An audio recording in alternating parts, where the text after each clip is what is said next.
All the metrics that we have in go-to-market, we have pipeline velocity, we have CAC and CAC payback, even LTV to CAC.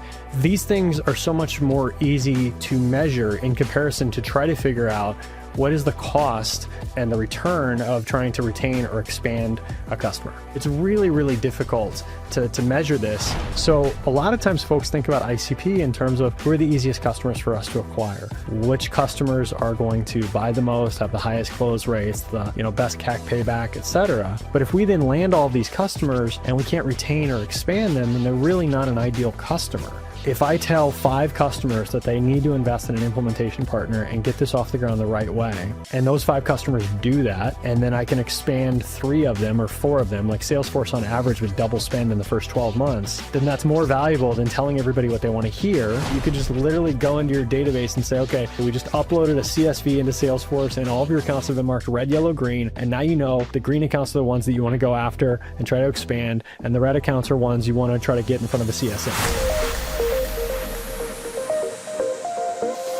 Welcome to Go-to-Market Science. In this podcast, we share tangible, actionable playbooks from the trenches, working as go-to-market strategy and RevOps consultants for our clients here at Union Square Consulting, and candid conversations with revenue leaders in the market that have been there. Now let's get into it.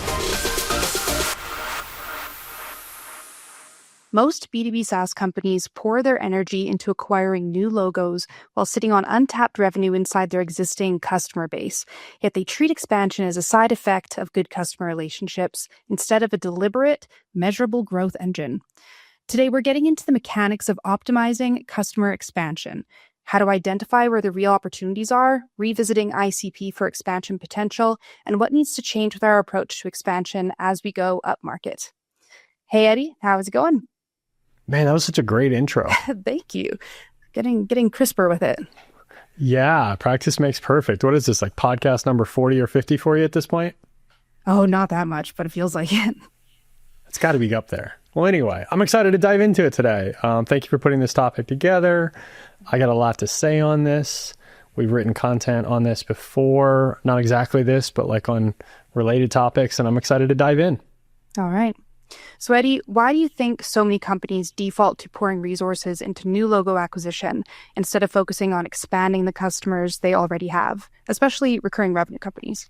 Yeah, well, what I will say is I think there's an interesting statistic that I've heard recently at Pavilion conferences. I forget the exact number, but something like 55% of net new revenue last year was from existing customers. So if you look at it from a revenue perspective, that statement's not completely accurate. It's not that companies are only looking at new business. Clearly, they are expanding their customers. But I still think like there's a lot of merit in your question in that it's still oftentimes ignored by many companies.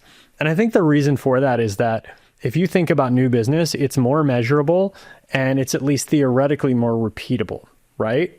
And so what do I mean by that? What I mean is all the metrics that we have in go-to-market, we have pipeline velocity, we have CAC and CAC payback, even LTV to CAC.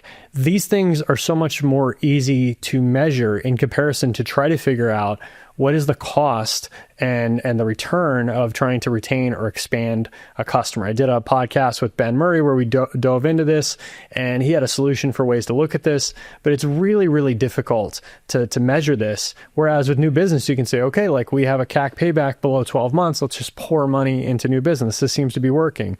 We have a CAC payback below 12 months in this particular channel or in this segment. Like let's double down and let's, invest more money. I mean, in our own business, I think I made that decision. I said, let's double our marketing spend last year after all this content that you and I have been putting out has resonated with our audience and brought in a lot of revenue and a lot of great new customers. And so it was a really easy decision to double down on that. I think it's harder with existing customers because you have a finite set of existing customers. And we'll get into ICP in a moment, but some of those customers are not going to be folks you can expand. It gets really complicated. You dive in, you're like, we have X number of customers. Which of these can we expand? How do we expand them? Who do we talk to? Who's unhappy? Who's healthy? Who's unhealthy? It's just way more complicated. And we'll get into all that in today's podcast. But the answer to your question as to why I think that expansion is neglected is because it's just more complicated. It's harder to measure and it's harder to execute. In saying that, where do you think the bottleneck usually lies in the execution issue? Is it typically a strategy problem, people problem, systems? I think it's a lot of things. I think that customer success in general is oftentimes underfunded for the aforementioned reasons that it's difficult to measure inputs and outputs. If we say, okay, let's start with the obvious, right? You can't expand an unhealthy customer. If you have signed a customer and they're not using your product and they're unhappy and they're sending in all these cases to customer support and complaining about how this doesn't work and that doesn't work, a sales rep calling them and saying, hey, would you like to expand your footprint with us is not going to work. So that's problem number one. How do you solve that problem? Well, you need to allocate resources in customer success to solving that problem. Those resources cost money and they bring down your profitability. And it's not a sure thing that just because we give more time and attention to this customer, they're all of a sudden going to turn around and spend more money with us. Whereas when we look at new business and we say, okay, we spent X amount of money on ads last year and it brought in this much revenue, should we spend more money on ads next year? We spent this much money on salespeople making cold calls and going to conferences, et cetera. Should we spend more money next year? These are easier questions to answer objectively. Whereas in CS, just simply looking at how much money do we spend and what resources do we need in order to keep our customers or get our customers healthy is a harder question to answer. And this is a prerequisite to thinking about the expansion problem. So when I worked at Salesforce, I covered new business and existing business. And existing is always easier to sell, but you have to bifurcate your customer base. So the first thing that I did every year when I got my territory is go in and look at that territory and say, which are my healthy customers and which are my unhealthy customers? And I had a very, very different strategy for each. And this wasn't my strategy that I invented. This is what everybody at Salesforce was doing because it's pretty obvious. When you have these unhealthy customers, you have a CS play. You have to go in and say, can I get them in front of a CSM? Can I get them in front of the implementations team? Can I do something to turn this account around and make it healthy? That's very different than, okay, I have a healthy customer. How do I expand this footprint? Well, hopefully we will make that question easier for revenue leaders to answer with this podcast. Yeah. I think a lot of this is you have to have a hold of your data, right? You have to know who your healthy customers are, who your unhealthy customers are. Within your healthy customers, you have to know which are the types of companies that you can actually expand. Because you can have a healthy customer and still have virtually zero expansion opportunity because it's not the right customer. It's not the type of customer that you can expand. Yeah. Speaking of that, getting into ICP, we've always been pretty vocal about getting ICP right first and foremost. So why is that so critical specifically when it comes to expansion? Well, that's exactly why I stopped my last answer, right? I wanted to give you an opportunity to ask this ICP thing because that's what ultimately is going to influence expansion, right? So when we think about ICP, the ideal customer profile is the definition of our best customers. And by extension, what that means is these are the customers that are the easiest to sell, they're the easiest to serve, they're the easiest to retain, and the easiest to expand. And by easiest, what I mean is it's the least amount of cost and effort and the highest amount of return on revenue, right? So if I can spend $1 and land a customer that's going to pay me $2 in the next 12 months, and then $3 next year, and $4 next year, and $5 next year, this is an unrealistic example. I'm just printing money at this point in time, and I will have unlimited access to capital from private equity and venture capital and the public markets, and I can grow this company to hundreds of billions of dollars in revenue if that equation holds true, right? That is our ICP. So where that's not true, I'm sharing an extreme example, but where the opposite is true, where I'm spending $5 to acquire a customer that pays me $1 and then churns the next year or never expands, I can't make that work, and I can't access more capital to spend more money on sales and more money on marketing and more money on CS to try to retain and expand that customer. So a lot of times folks think about ICP in terms of who are the easiest customers for us to acquire. Which customers are going to buy the most, have the highest close rates, the best CAC payback, et cetera. But if we then land all these customers and we can't retain or expand them, then they're really not an ideal customer. And we've experienced this ourselves. When I started this company, we were landing all of these customers in the beginning and they would just churn out. We didn't even have a recurring revenue model at that point, but we would do a single project for them and then they would just never want any help from us ever again, mostly because they were small companies with no budget. And what I realized was when I bifurcated our customer base and I looked at the customers spending the minimum amount that we charged versus the customers that were spending more, that second cohort would double their spend with us. They'd do the first project and then they'd realize there was a lot more work to do. And then they would do a next project. And that, for me, looking at that data told me we need to modify our ICP. We need to stop selling these projects to these customers because we can't retain and expand them. So what does a company need to do and look at in order to get the information, the accurate information that they need to redefine their ICP to make sure that they're going after people that they can expand in the future? Yeah, so it's interesting that you asked this question when I was working with Jerry, who runs our delivery team, this morning on this exact exercise. So I wanted to understand our lifetime value of our customers. And so what I did is I took every customer that we've landed in the last 9 years and looked at each one of them. I looked at the lifetime value of that customer through the end of their current contract or their last contract if they're no longer a customer with us. And then I tried to cherry pick that data to say, okay, which of these companies represent the customers that we're trying to sell today? And this was really validating, right? Because we had customers back in 2016, 2017 that we would never want to work with today. Nothing against those companies. They're just not a fit for what we're trying to do today. And, we kind of separated this out into like our two offerings. We have an offering where we do what we call strategic RevOps, where we're helping with improving process. We're helping with answering questions like those you're answering here on this podcast, annual planning, et cetera. And we have experienced VPs of RevOps going in and helping. And then we have another service where we are doing Salesforce, HubSpot, Marketo, admin, architecture, et cetera, which is, a little bit more granular. And then of course we have customers that use both. Well, we have a lot of these customers that are on that second tier and, we don't make as much money off of them. We don't charge as much, but they're really loyal customers. They stick around for a long time and we make, good margins on them. Nothing crazy. We want to be fair to our customers, but like they're really healthy customers for us. And so I literally looked at this data and I said, okay, we basically have two versions of our ICP. One version is this ICP that's great for strategic and we can land bigger engagements. We make more money on them, et cetera, et cetera. It's also just more exciting for us and we get to do more work that we're excited about. And then secondly, we have these customers that don't want to do the exciting work. They just want us to make sure Salesforce and HubSpot and Marketo and Outreach, et cetera, are working. And we're making good money on that, good margins. And oftentimes these customers stick around for even longer because they just see us as their outsourced Salesforce admin and they'll keep us for 3, 4, 5, 6, 7 years.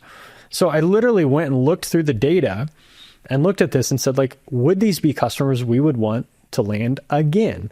Are these customers that we can retain? Are these customers that we can expand? And we answered those questions and validated what our ICP is. But if I only look at the data on what it takes to acquire that customer and the revenue we make in the first 12 months, I'm missing the much bigger picture there. Because most of our customers, what is the point of being in a recurring revenue business if you're not looking at your recurring revenue? Absolutely. And you also have to look at your recurring costs. What does it cost us to serve these customers? And we have, like every company, we have had customers in the past where it costs us too much to serve that customer. And then you have to look at what that means. And then you have to break that down and try to define it. What revenue range are they in? What industry are they in? What roles are in the organization? What are the unique characteristics that are only applicable to your company and your customers that would describe who these ideal customers are? And that's the big thing for us is for example, when I worked at Salesforce and I was trying to sell Pardot, don't sell a $20,000 marketing tool to a company that has a $500 website. This seems obvious in hindsight, but so often this is overlooked. In our current situation, if we don't have a strong relationship with a CRO or a CMO or somebody in that seat, then we're not going to be able to do the strategic work that we want to do. Now, we could be their outsourced Salesforce admin, of course. That's a little bit easier without that role in place. But if we want to do our strategic work, we need a CRO in place most of the time. I think every customer, we have a CRO in place. And we also have a great relationship with CMOs and other revenue leaders. But those are things that are really important. It's not just the industry and the revenue and the headcount. And I think a lot of organizations don't go deep enough on defining their ICP. And if they did, what they would find, especially when they bifurcate their customers, is, oh, wow, here are these unique characteristics that when we look at the companies that fit that description, they are much, much more likely or less likely to retain and expand. Was there anything that surprised you when you were doing this analysis where you thought oh, this client was so easy to get. Surely they're going to be squarely in our ICP. But looking at the numbers, it felt like maybe they weren't or somebody else was that you thought maybe they should be or wouldn't be? You're asking me, was I surprised when I looked at our customer base and found like I would have thought this would be a really valuable customer and they weren't, or vice versa? I would love to say yes, because I think that would make for a better answer on a podcast, but no. I think that a lot of the conclusions that I've come to doing this exercise over the last 9 years have been they always say hindsight is 20/20, right? So I think these are obvious in hindsight. I think the first iteration of this was back when we used to do these like quick one-time like $5,000 implementations of Salesforce for like companies with like 2-3 salespeople. Like we just never saw another penny from them. I think that kind of made sense to me when I saw that data. It was more just surprising to validate like, oh, wow, okay. So I have the same level of effort to land a $5,000 deal as I do a $10,000 deal. But the difference is with the first one, I make $5,000. With the second one, I make $10,000. And then another $10,000 on the back end 6 months later when they want to do yet another project, because they are not this tiny, sales team that is so strapped for cash that $5,000 is all the money they can ever part with. And I think we've seen that theme consistently throughout our history as we have moved. I don't even want to say up market, because we're not working with enterprise companies even today, but it's just as we've moved to working with more and more mature go-to-market teams, the folks that have budget, the folks that are committed to like a long-term plan, the folks that understand that, fixing go-to-market is not a 6-week project. I think it just continues to validate things like that. And it's been interesting. I think maybe there have been some surprises along the way where there are some customers that I thought, this is like a really small customer and they're just using us for Salesforce admin, but oh wow, like they kept us for 5 years. Like that's pretty great. Like I maybe to answer your question, I think there has a long time been a thought in my mind that like, we don't want to just be somebody's Salesforce admin. And then when I look at the data, I say like, oh wow, these might be smaller companies and they don't have as like sexy of a go-to-market, and we're not doing the sexy work that we want to do, but like they've kept us around for 5 years and they've paid us $300,000 and like they're really happy and we're really happy. Like why would we not want that business? I also love how the content we've been putting out in the last year or two has been attracting more prospects to us who are already bought into the stuff that we talk about and our methodologies and ideologies around go-to-market operations. Whereas I remember before when I first started working with USC, we would get a lot of prospects that like they didn't want to do like the work that we typically do, and they didn't believe in the stuff that we're proponents of, and we couldn't work with them because we didn't want to take somebody's money when we know that it wasn't going to fix any of their problems, because the only problems they wanted to fix were just like Band-Aid solutions. Yeah. And those Band-Aid solutions, have an extremely high correlation with churn, right? Yeah. So when we go in and we try to, we don't fix anything. We slap something together. We charge somebody like a good amount of money. And then they're like, why hasn't this like improved my go-to-market? It's like, well, we told you that before we started working with you. And I think this is the trap that companies fall into, is it's really hard to say no to a customer that's trying to give you their money. And I try to think back to my days at Salesforce, and it's just such a weird thing because Salesforce is such a giant company. In theory, they don't have a concept of an ICP. When I worked there, they would say, well, these are the companies that are most likely to buy from us, but they would sell to anybody. But even then, like we would push so hard and we had no incentive. It wasn't part of our comp plan. I wasn't comped on churn. Yes. Like I think maybe in the back end, like I wanted the chance to expand the account since I covered existing accounts. So that's one incentive, but we would push so hard. Like you have to hire an implementation partner. You can't just try to like build this out yourself. And we would push so hard that we would lose customers over it. And I think it's because we knew, what's the point of selling this customer if I'm not going to get the expansion opportunity? If I tell 5 customers that they need to invest in an implementation partner and get this off the ground the right way, and those 5 customers do that, and then I can expand 3 of them or 4 of them, like Salesforce on average would double spend in the first 12 months, then that's more valuable than telling everybody what they want to hear. And then I land 5 customers, none of them do it right, and then I can't expand any of them. And so I have 5 times 1 equals 5 versus 5 times 1.8 equals 9, or whatever the math is. I can't do the math in my head. Whatever. It's more money. So that's what we're talking about here. We're talking about expansion. And I think that this starts at the very beginning. And you and I experienced this where we sat down and said, okay, like our marketing content is not aligned with our ICP. We keep talking about subjects that are relevant for companies that are smaller than those that we're working with today. They're smaller than those that are in our ICP, and it's attracting a lot of inbound leads from folks that are not in our ICP. So let's change our content and let's start talking about what it's like to run a go-to-market team that's $100 to $500 million in ARR. And they're very different problems to solve. It's like your podcast with James Roth, CRO at ZoomInfo. He was talking about, they had to cut out micro SMBs from their ICP. And he said it was kind of like a drug. The micro SMB was so quick hitting, easy to sell. They came in really fast. There was tons of them. It was like easy, quick money. But then they would churn, a few months later, and they would never expand because they were just too small to expand anywhere. As soon as they were able to just cut that out of their ICP completely and not go for those companies anymore, their salespeople and their marketing and everyone was able to focus so much more of their time and resources on the, more ICP companies that would actually expand and not churn. And I think that that's a very common example. It brings me back to your question. You asked me, like, were there any surprises that I found in looking at the data? I think what I would say is the few truly enterprise customers we've had have not been very profitable for us. So I remember there was one customer, and I obviously won't name them, and like a true enterprise company, large business, Fortune 500, et cetera. And I remember that every single time we would negotiate any kind of an engagement with them, they would just like rake us over the coals, which is, I guess, not uncommon in enterprise. And, they kept like pressing us with, we're big, we're spending all this money with you, this, that, and the other. And I just looked at them and I'm like, we have companies that are like 50 million in revenue that pay us more money. Like, why am I bending over backwards to try to take care of you, to earn less revenue than I get from a much smaller company, and also not earn any profit because you guys are so difficult to serve?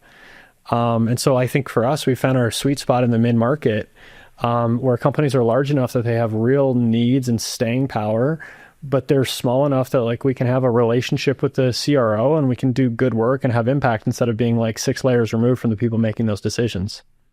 So let's say a CRO has a solid ICP and a decent customer base. Where do they actually start looking for these expansion opportunities? What's the framework that we use here? So I think the very first thing that you need to do is you need to identify which customers are expandable, right? And so that does start with the ICP. If we have companies that we have landed that are not in our ICP, and specifically like the companies that fit a definition that we're going to have a hard time expanding, then we shouldn't be investing a lot of energy trying to expand those companies, at least until we've exhausted other efforts, right? So you start there. Then within that, you ask which of those customers are healthy, which of those customers went through onboarding, they're using the tool, we can like look and see the data that they're actually using our software or whatever product it is we're selling, and they're healthy. And then thirdly, is it the kind of company that can be expanded? I'm struggling to think of examples here. But if, for example, you're selling like a sales tool and a marketing tool and a customer success tool, and they only have a sales team and they don't have a marketing or a CS team, then it's probably going to be really tough to sell your marketing and CS products, right? So you kind of need to narrow it down there. But once you have that, then you have your target list, right? And then this becomes similar to outbound. But I think to answer the question you asked earlier, the reason why expansion is harder is it takes a lot more to get there versus just saying, okay, this is our total addressable market. This is our ICP. We created a list in ZoomInfo of all the companies we want to go after for new business. Let's have at it. You've got to take your existing customer base and narrow it down to this like small subset of folks that you can actually sell to. And that may not be as big a list as you would like it to be. Then you want to start looking at opportunities in those accounts to expand it. And that starts with whitespace. So do you have multiple products that you can sell? And which companies have which products? And that requires some, accurate data so you can figure that out. And a lot of organizations don't have that. So now you're back to like an ops challenge of trying to figure that out. And how do you communicate that to the salespeople? And meaning like, how do you build a system that gives salespeople that information? Of course, you have like the opportunity to sell more seats or licenses or usage or whatever it is you sell to the existing, group of folks that are working with you. And then I oftentimes like to think of stakeholder white space. So at Salesforce, it won't surprise you that most of my relationships with my existing customers were with the VP of sales or the CRO, right? So we sell the sales tool to the VP of sales or the CRO. We go in there, the sales team is using Salesforce, and now you're thinking, how do I get Service Cloud in there, Marketing Cloud in there? How do I get maybe platform licenses for folks that have really unique jobs? Like I had a couple analyst companies that would compete with like Forrester, and they had a large team of analysts. How can I get them onto Salesforce? How do I get finance onto Salesforce, et cetera, et cetera? And those obviously require discussions with different stakeholders in the organization. Great, we've got a relationship with the VP of sales, but we've never talked to the CMO. How do we get a call with the CMO? We haven't talked to the head of customer success or the COO, who oftentimes, at least at that time, was our decision maker for Service Cloud. I had a lot of conversations with CFOs. I think this is massively overlooked. I have a background in finance, so it was a little bit easier. But I found that like talking to the CFO and then talking about how to restructure their contract upon renewal opened up doors for me to say, look, like if you buy more products across your enterprise, if you replace HubSpot with Pardot, and if you replace Zendesk with Service Cloud, I can give you better pricing on Sales Cloud and Service Cloud and Pardot Marketing Cloud and they would say, okay, well, why don't you talk to the head of marketing, the head of customer success, et cetera, and then come back to me. And now I've got the opportunity to do a wall-to-wall deal where I can say, okay, like CMO's bought in, head of customer success is bought in. These are the incentives that I can offer you to sign off on all three of these products at once. So I'm really, really big on stakeholder whitespace. Everything we talk about on this show, diagnosing go-to-market ops, prioritizing projects for revenue impact, processes, metrics, insights, building a predictable go-to-market engine, we've built frameworks for all of it. They're free and ungated on our website, unionsquareconsulting.com/frameworks. The link will also be in the show notes, so make sure you check that out. All right, back to the episode. So let's walk it back for a second. What does product whitespace look like in practice? I mean, it's just really simply a list of your customers and who's using which of your products and who's not. All right. I didn't mean to throw you there, Rachel. No, it's all good.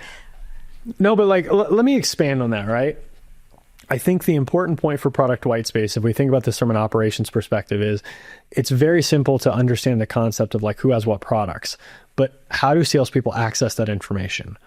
When I worked at Salesforce, I had all that like sitting inside of Salesforce. I could run a quick report and I could have a very intelligent conversation with any of the stakeholders in these organizations about what products they were using and what products they were not using.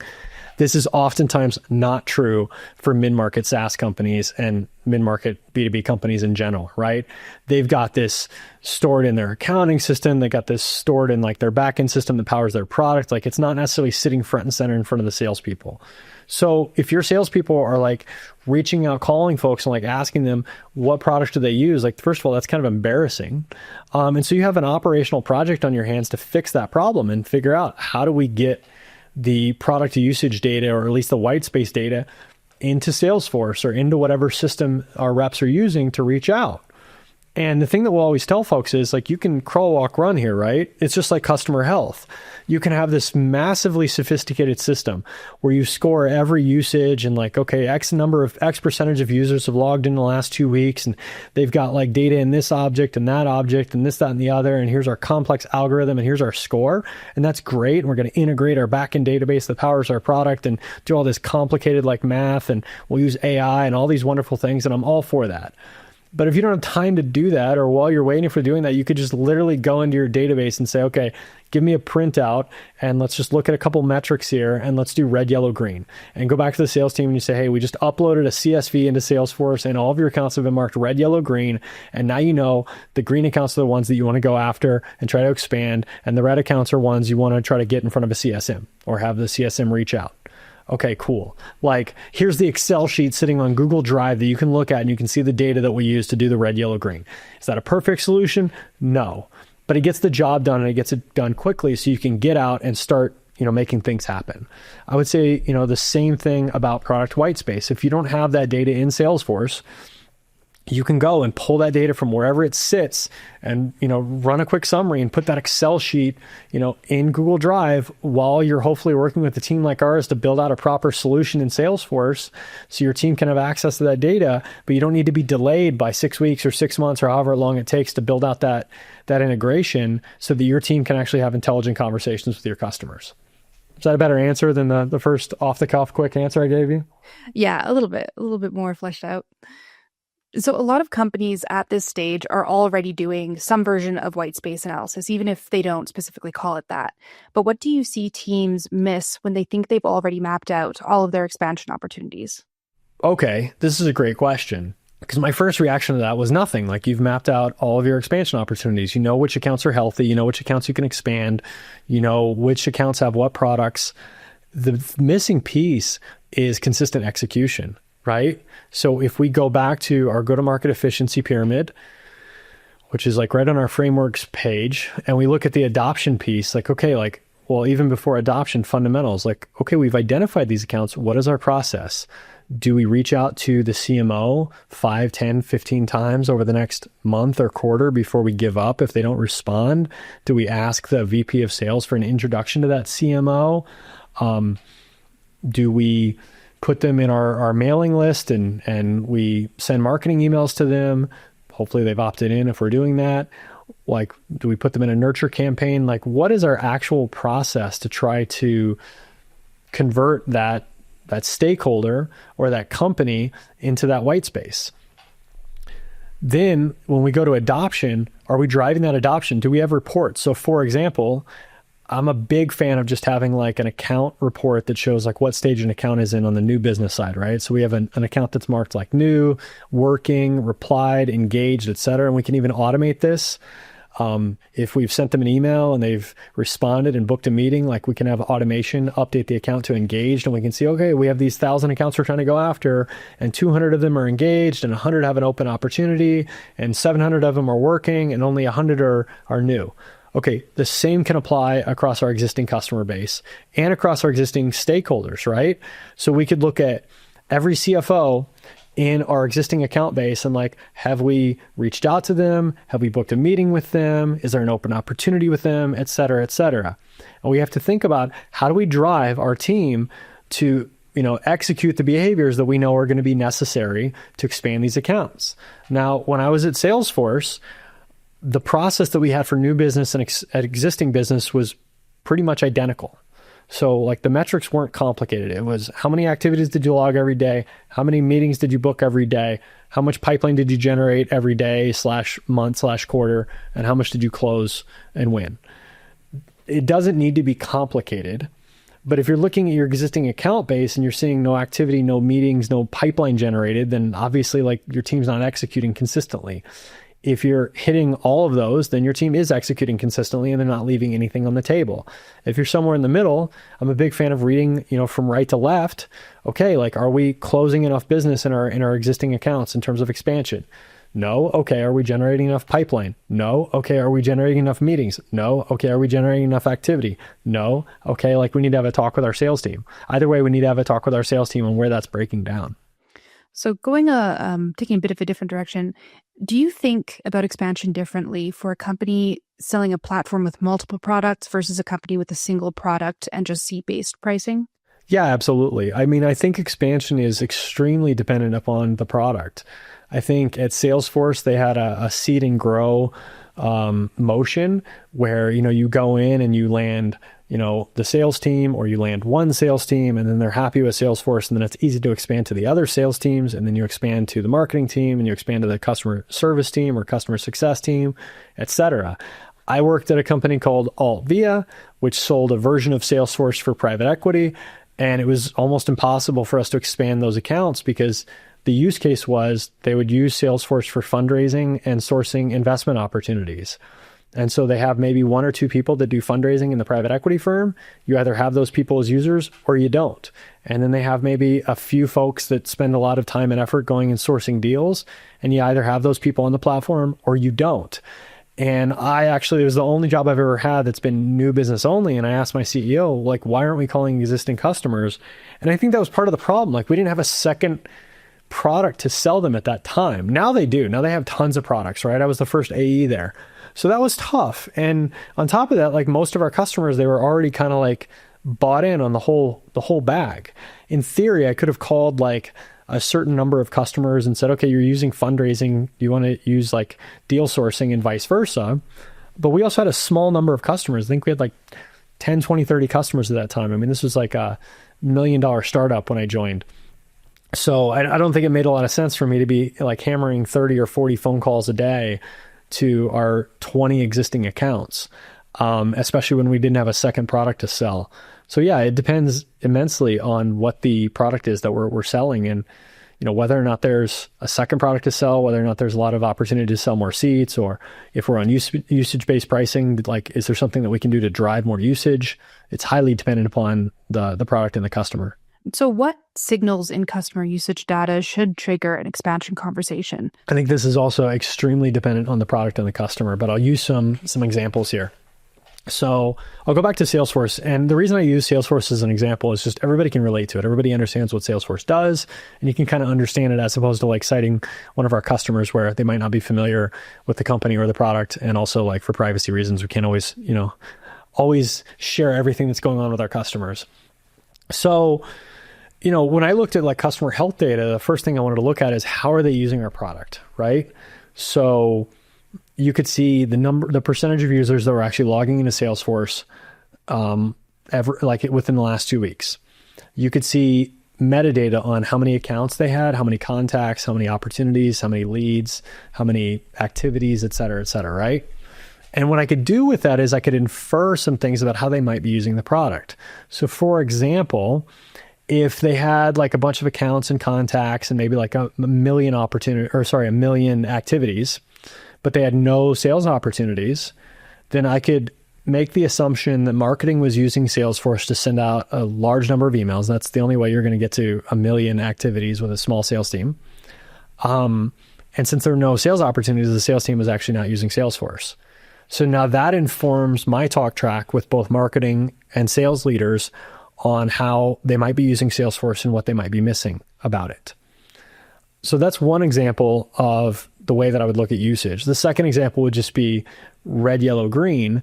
If, they've got 50 users on Salesforce and 45 of them haven't logged in 2 weeks, that's a red account right there, right? If they don't have any accounts or contacts or just any records in Salesforce, that's another red flag right there. Or maybe they have 100,000 accounts and contacts in Salesforce, but no activities and no opportunities and no leads. Then you're like, okay, what they probably did is they probably uploaded 100,000 accounts to Salesforce for their 30-person sales team. I don't know how 30 people are supposed to call 100,000 accounts. And it's probably a complete hot mess. And I probably need to have a conversation with the VP of sales on how they need to bring in an implementation partner to clean up Salesforce. And I can make a lot of assumptions just based on that metadata. But this is so highly dependent upon, each individual product and how it's being used. The company I left after Salesforce is called TrueMid, and it was a trading application for Wall Street traders of credit. And we were looking at that data and we were just trying to figure out does this trader that have an interest in these types of securities, is that person going into the room with the trader on the other end that also has an interest in these same types of securities? So it's a very, very different problem that we were trying to solve for. And that became like a big data science issue. So yeah, I think that's as much as I can say on that question because it's so dependent on the product. Yeah. And I feel like so much of this is so dependent on the product. And so there's not going to be one specific playbook that every company can use for optimizing their expansion motion. But how should companies be, approaching the creation of this process and, also adoption of it and making sure that, the people who are supposed to be doing this are doing what they should be. And also who's owning this? Who should be analyzing all of this data and working these accounts? Is it sales? Is it CS? Is it a combination?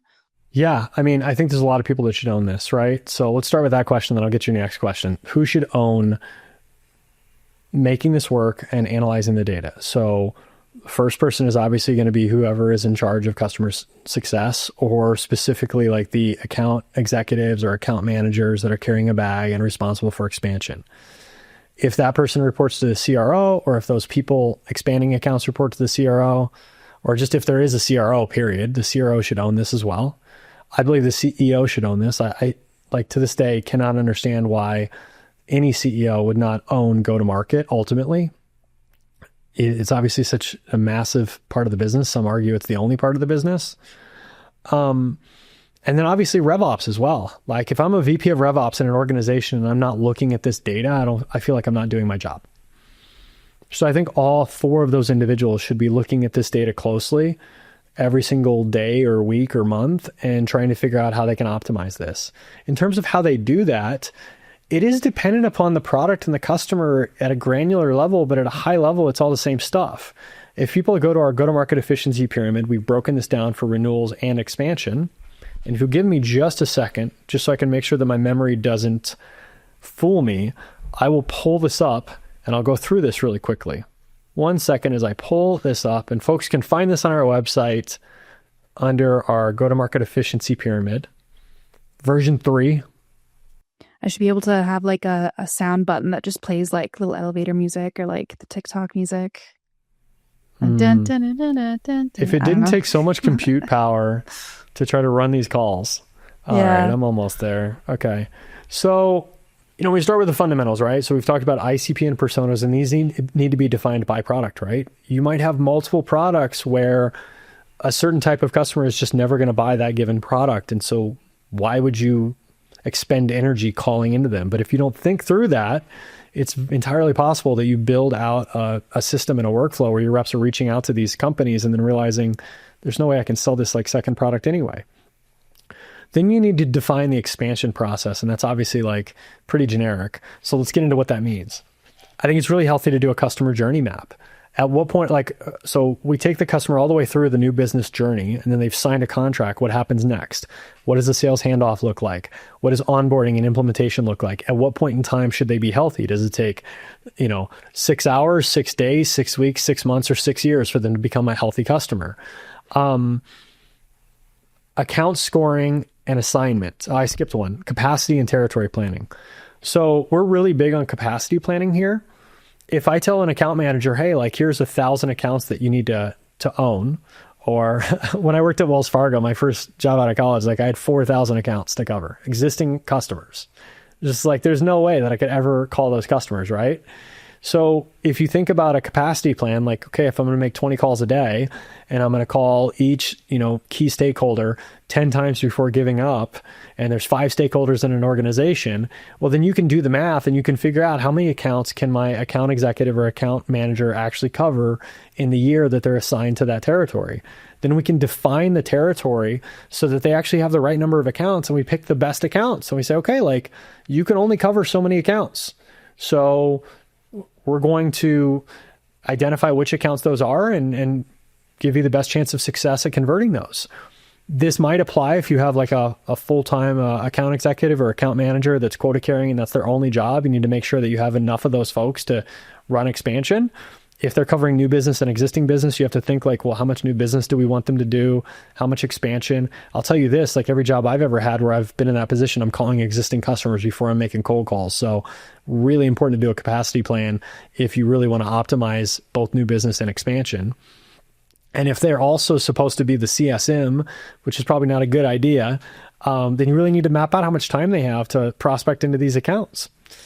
The next piece is going to be account scoring and assignment, right? So what methodology are we going to have to assign these accounts to reps and to score the accounts and say, look, these are the best accounts for you to expand.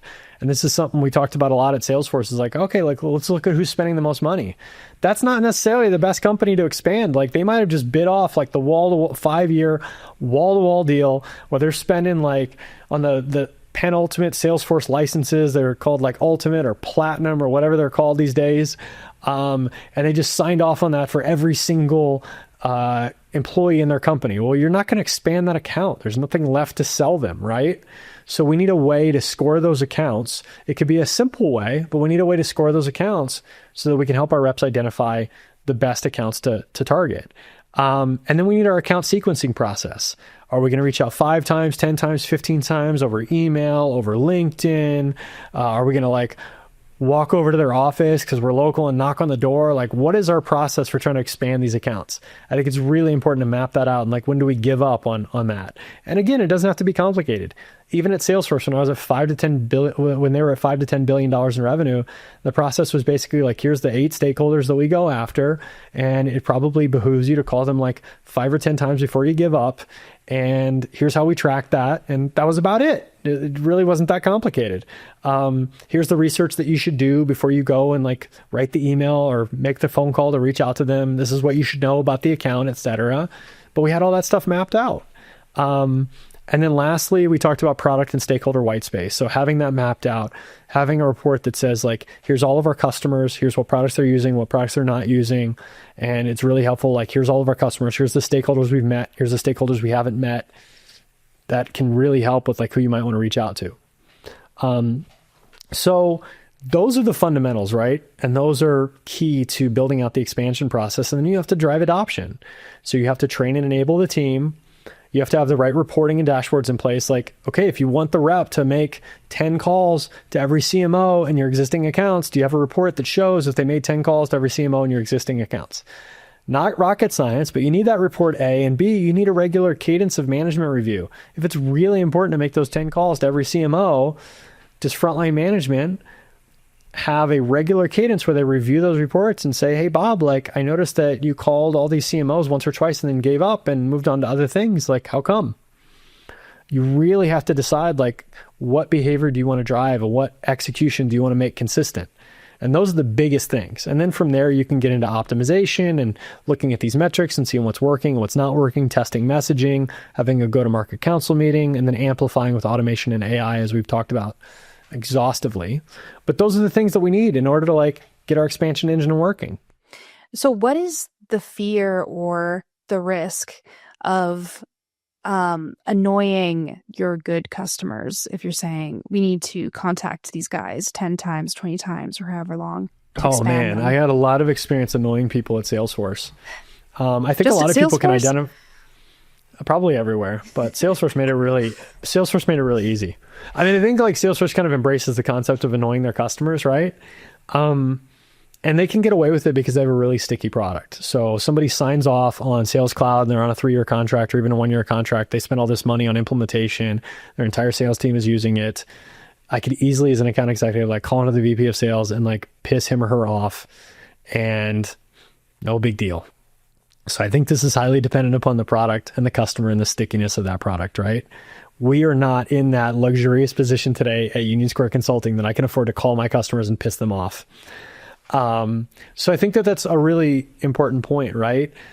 And I think that you have to strike a fine balance of like, hey, like I'm reaching out for a reason. I have a point of view. Even at Salesforce, even with that luxury, you know, a lot of reps would call me like, hey, I'm your new rep. And they're like, great, you're rep number 15. Like, I don't want to talk to you. Like, please don't ever call me again. That's not good, right? And I think we all kind of, at least we're trained in theory to not do that and come with a point of view and say, hey, like, Mr. and Ms. VP of Sales, CRO, I know I'm your 15th rep. Wanted to introduce myself, but in addition to that, I've been looking at your account and I have some ideas for you. I think that this could work better or that could work better, or you might want to think about this or that. And even then, that's going to be annoying. Like, I find this myself, even when I call our existing customers, if they like have this like radar that Eddie's trying to sell me something, it doesn't matter that I'm the CEO and founder, they still are like, can I just talk to Jerry who's not going to try to sell me something? And that's why I think it's really important to have like a CSM that's not the quota carrying person that is responsible for expansion. I think it's a really good idea to have a CSM that's like, look, I am here to help you and help you get success on this platform and get usage out of this platform, not to try to sell you something. And then the account executive or account manager can be like, I'm the person here that's here to open your eyes to new things that you could do on our platform. And I think that's always going to be a little bit annoying to people, and you got to find a way to strike a balance. Yeah. So how should that handoff look like between customer success and sales once an expansion opportunity is surfaced? Well, I think a lot of times it's difficult to get customer success to originate those expansion opportunities, right? If they're having a natural conversation and something comes up, it's pretty easy to just create an opportunity in Salesforce and/or, Slack the AE, AM and say, hey, like we've got something, this person wants to talk to you. But I think it's really tough because CSMs are so oftentimes just trying to solve problems, and the customer's on the phone with the CSM not to be sold, but because they want to solve their problems. I think what's more important is that the AE or AM is set up for success in the sense that the account is healthy. They have the data to understand what's going on. Okay, like this company is using these products and they're using them well.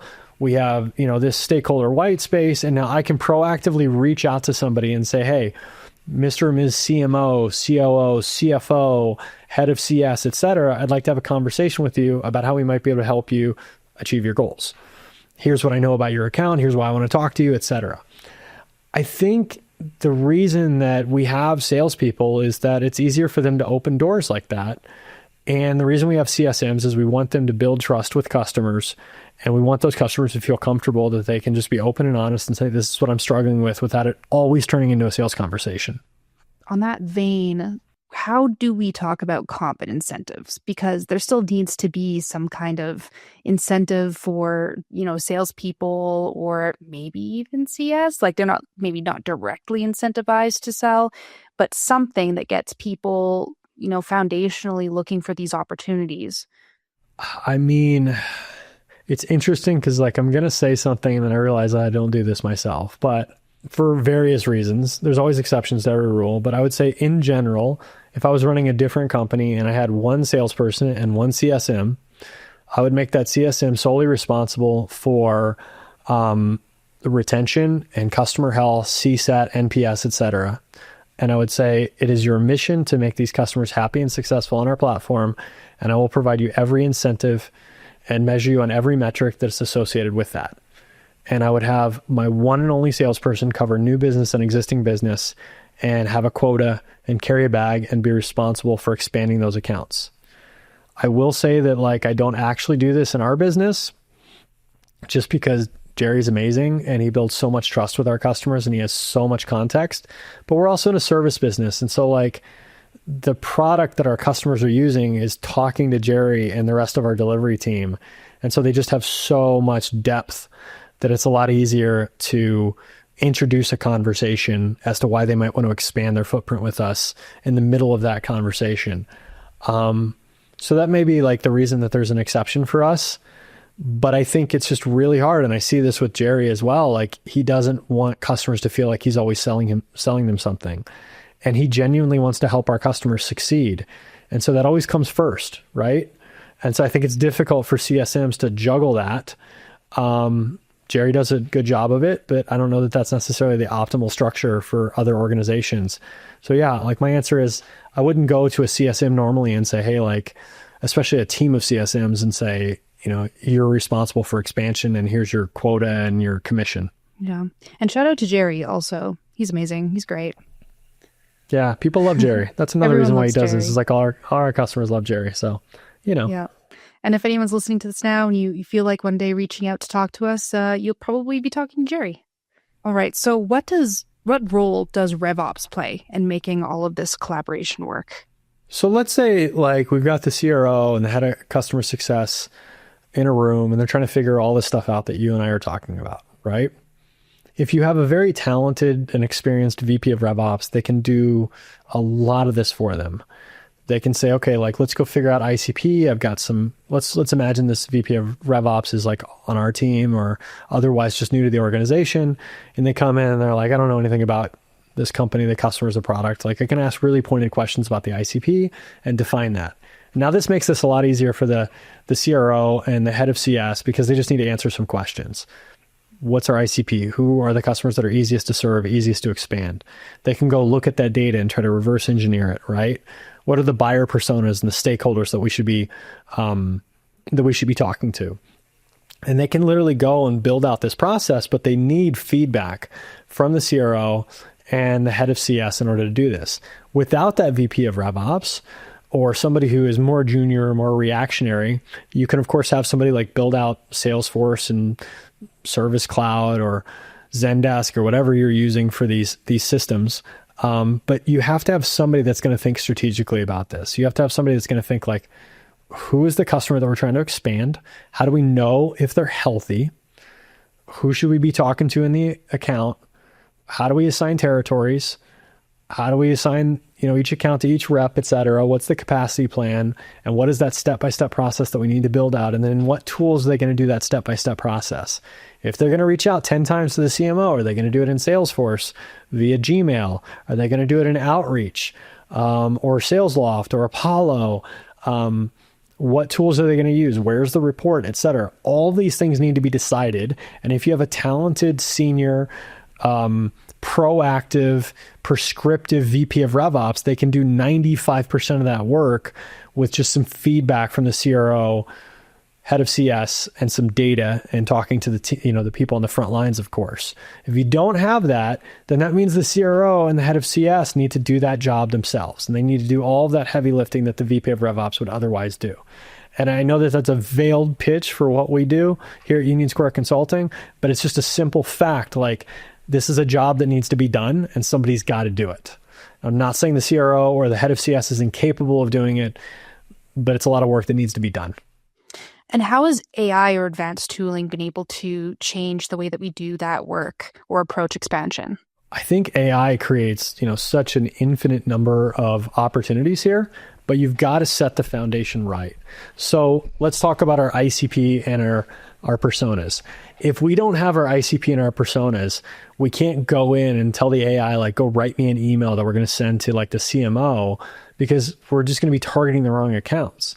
Now, to the extent that we can use AI, we can go in and say, like, let's take a look at our existing accounts. Let's get the right data. Let's feed it into the AI, and let's ask the AI who our ICP might be. But even then, you need some foundational knowledge of like, well, what data are you feeding it? What things might be important? Do we have, of course, the company name? Do we have revenue? Do we have revenue growth, industry, subsector, fundraising? What roles, like, et cetera, et cetera, et cetera, product usage. If we feed all of that into the AI, potentially the AI could help us identify the ICP and the buyer personas by product, but we have to feed it the right data in order to come to the right conclusions. If our ICP is, in fact, companies that have raised large rounds of funding and we don't feed that into the AI because we haven't thought about it, then there's no way that the AI can just magically come to that conclusion, right? So I'm a big fan of using AI where we can to build the fundamentals, but oftentimes, like, we know, like, if you have a head of customer success that's been there for 5 years, they probably have a pretty good idea of who the ICP is. We can then run reports and find out, like, how to validate that.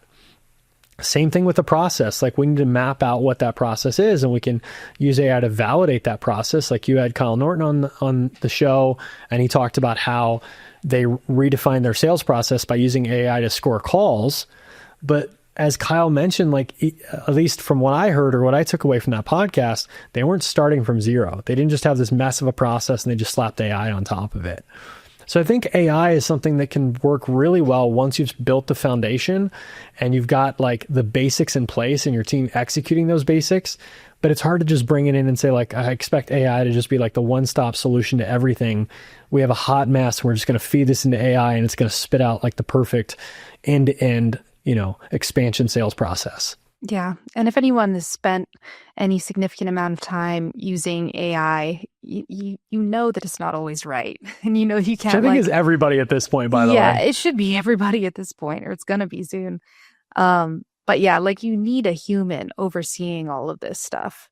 Even once you get to the point of using a lot of AI for amplification, like, it's never just going to be like hit a button and, everything is done for you. Somebody needs to look at that and make sure it's actually done correctly.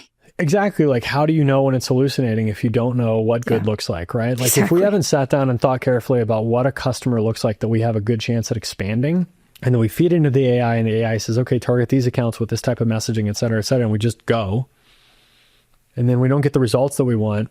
Is it because the messaging was bad? Is it because we were targeting the wrong customers? We're back to square one trying to answer these questions. If, however, we've done that and then we look and we say, oh, wow, like, you know what? I think this was the right account, but the messaging isn't working. Let's tweak the messaging.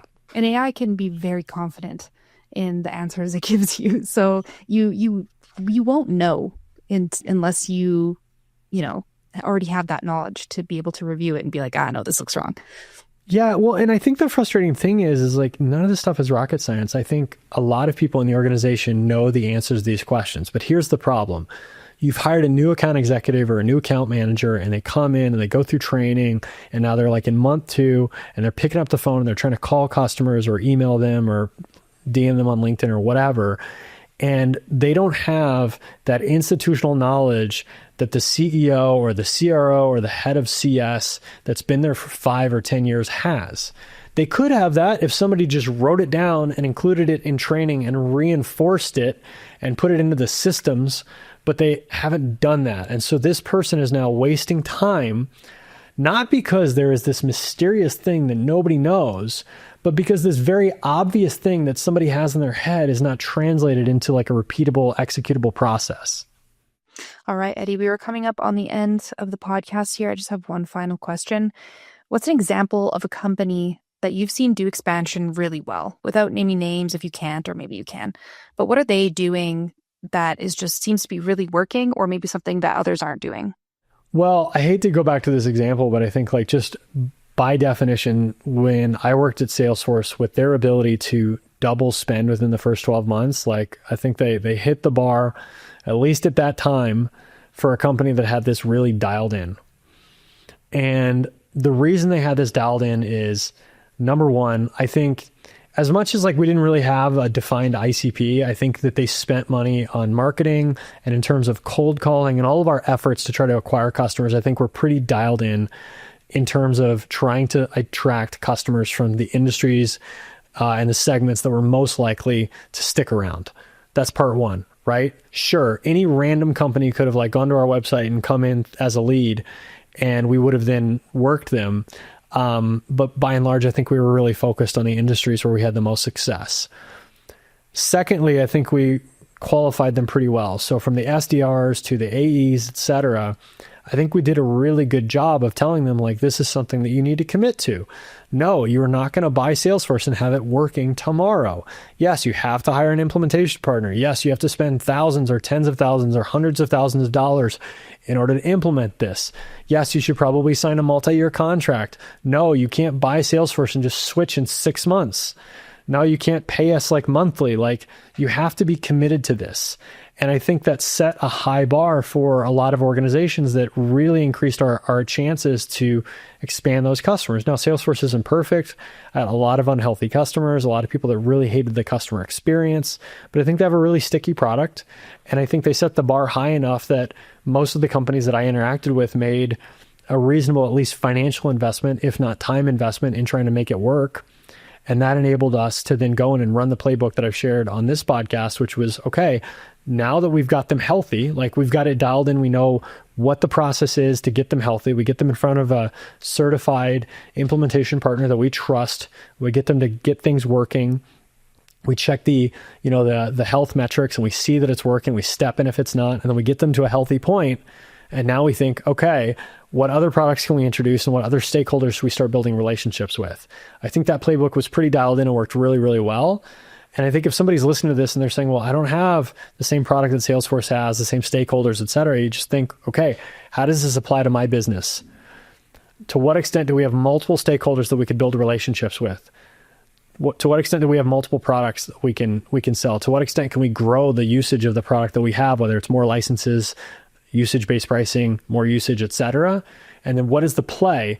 What do we need to do in order to do that? And most of the time, someone in the organization knows the answer to that. The problem is oftentimes everyone in the organization does not know the answer to that, or at least everyone on the sales team. And that's the gap you have to fill. Taking the information that's in like one person's head and putting it in everyone's head so that everybody's running that same playbook. What a great place to leave it off. All right. Cool. And then if anybody wants to check out the go-to-market efficiency pyramid, you can check it out at unionsquareconsulting.com/frameworks. And we will eventually create a framework specifically on expansion.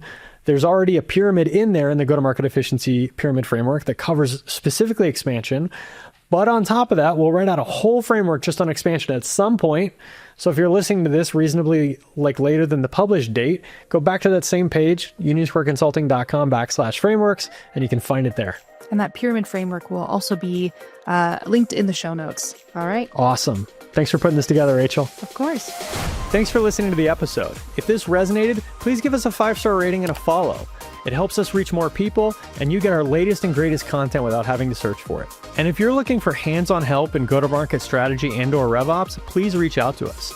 We help our clients with everything from annual planning to improving processes in go-to-market, implementing systems to support those processes, and go-to-market AI. We're always happy to offer a free consultation to help you identify the best opportunities to improve your go-to-market engine with or without our help. You can find us at unionsquareconsulting.com, and the info will be in our show notes.